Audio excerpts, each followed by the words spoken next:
This is the Autistic Rollercoaster podcast episode 1. I'm on day 50 of my independent entrepreneur journey.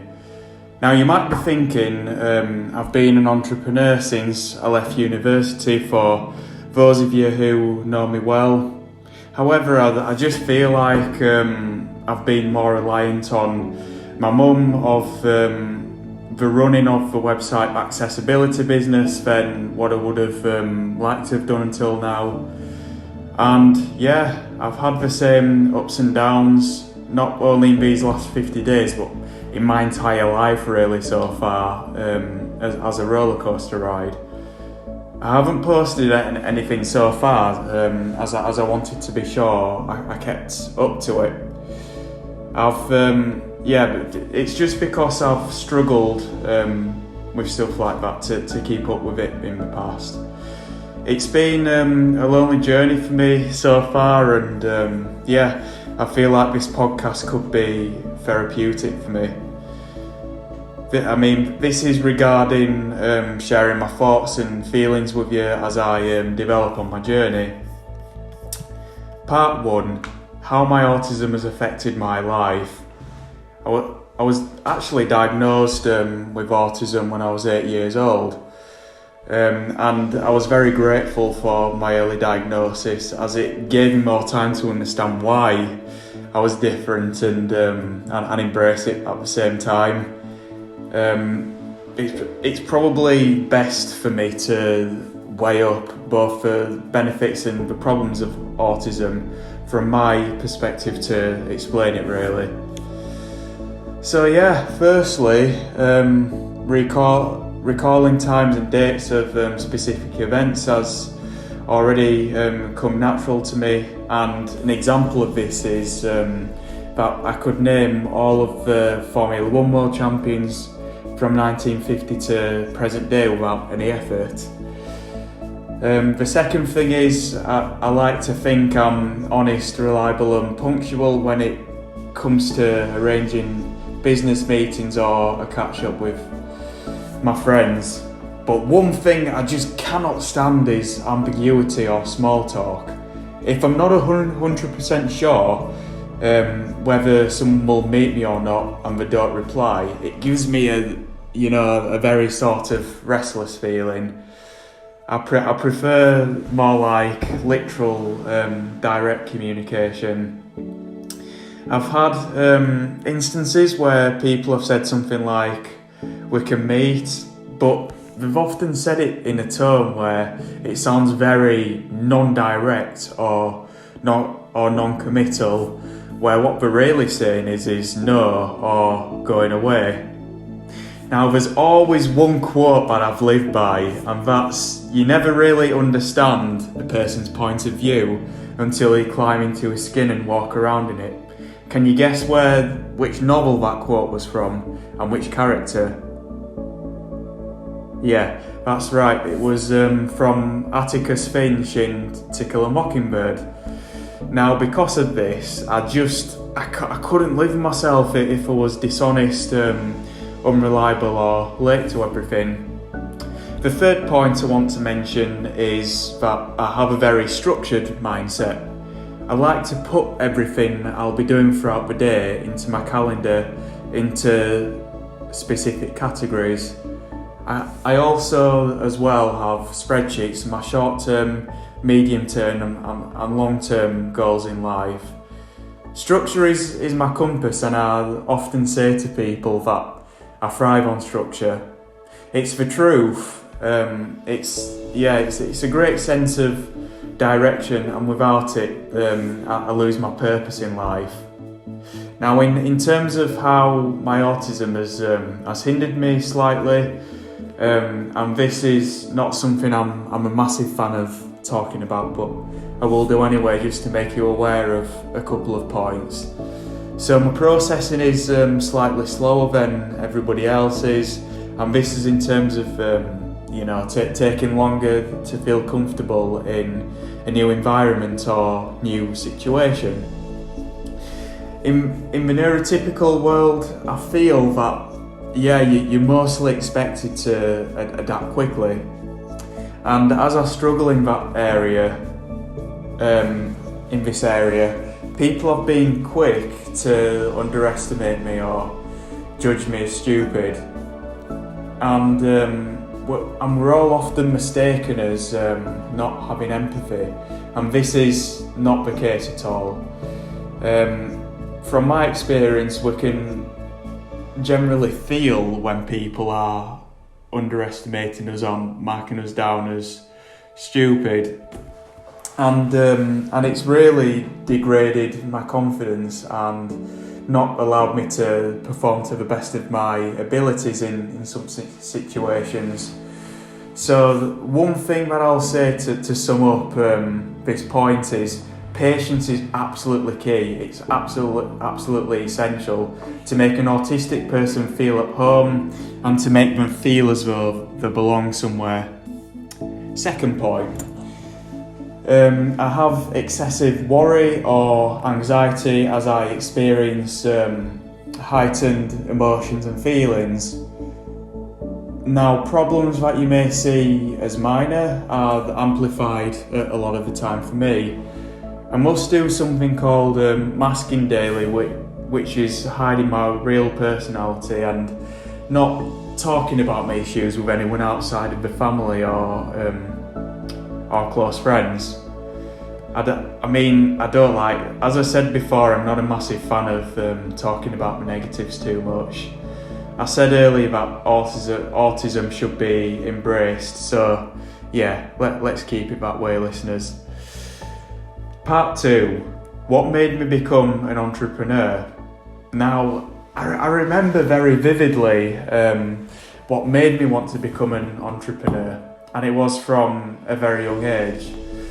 So the story goes, when I was 12 years old, I came across a documentary about Mark Zuckerberg.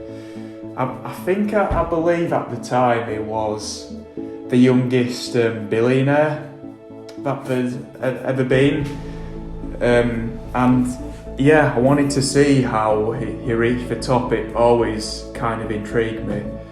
There was one part of the documentary that just resonated with me forever. So apparently it said that Yahoo offered him $1 billion to buy Facebook, and Zuckerberg turned it down, which obviously is completely nuts. But it showed me for the first time that entrepreneurs were different thinkers like me. I also came across a Steve Jobs documentary where it said he was keen for the wiring of the iPhone inside to be lined up in a certain way. When I watched, I could immediately relate to these guys when I watched this documentary. So after I watched these documentaries, I opened my old laptop that was probably on its last legs, but anyway, I then opened up Microsoft Publisher, which at the time was for designing websites, and I designed websites for my new business ideas. But why did I not start a business at 12 years old? Well, I didn't have any idea of the concept about making money, and I don't think I had the maturity or confidence neither. I decided to concentrate on my education instead, but it didn't really mean that I ever lost the business spark inside of me. I didn't stop brainstorming different business ideas.